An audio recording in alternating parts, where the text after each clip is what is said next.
qui est Jésus en moins de 5 minutes, purée. Moi, ça m'a pris ma vie à le découvrir. Mais quand on ouvre la Bible, on découvre un homme tellement puissant, tellement humble, tellement tout. C'est lui le centre de notre message, du message des Écritures.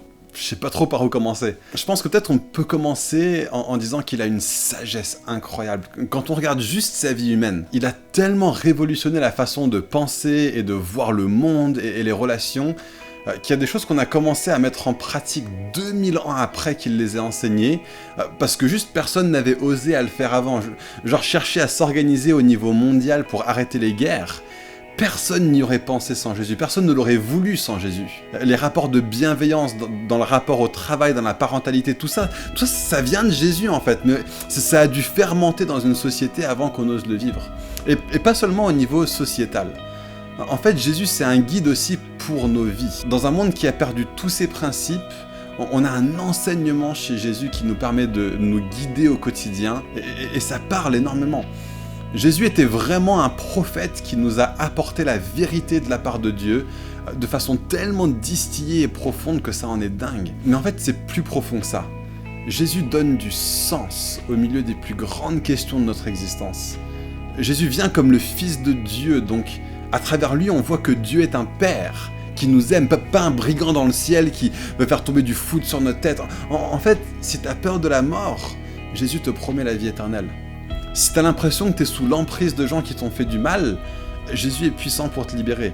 Si tu te déprimes parce que tu as l'impression que ta vie n'a aucun sens, Jésus est celui qui vient te donner une raison de vivre. Il te connecte à la vraie transcendance qu'on trouve en Dieu. Si tu as l'impression que tu devrais être condamné à cause des choses que tu as faites, Jésus il est là pour te pardonner de toutes tes fautes.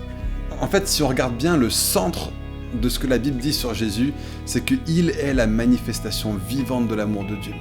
Qu'est-ce qu'il t'aime? Quand je regarde comment Jésus considérait les gens, même les gens les moins aimables, ça me touche à chaque fois. Il regardait les gens les plus méprisables selon la façon dont Dieu les considère. Il est allé jusqu'au bout de cet amour. Il a tellement aimé le monde et il savait que c'était les choses que nous on a fait de travers qui nous éloignent de Dieu et qui ont fracturé notre relation avec Dieu et qui nous ont condamnés à la mort éternelle. Donc Jésus il a accepté de mourir la mort que nous on méritait pour qu'on puisse être revêtus de sa justice à lui. Mais plus que ça, parce qu'il était parfait, la mort n'avait aucune emprise sur lui. La vérité, c'est que Jésus est ressuscité 3 jours après sa mort et la Bible finit sur ça.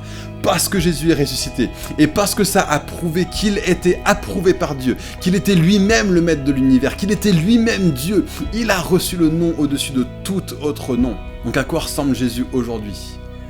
Aujourd'hui, celui qui est venu mourir comme un agneau est ressuscité comme un lion. Et la Bible dit que toute autorité est entre ses mains et qu'il est le souverain patron de chaque nation, de chaque personne, de tout. Et donc la question qui se pose est celle-ci. Est-ce que tu vas vivre pour toi-même ou pour Jésus ? Est-ce que tu vas reconnaître que Jésus est le Seigneur et qu'il te demande son allégeance ? Nous, notre promesse, c'est que alors que vous le découvrez, vous allez voir que vous n'aurez jamais été aussi libre de votre vie.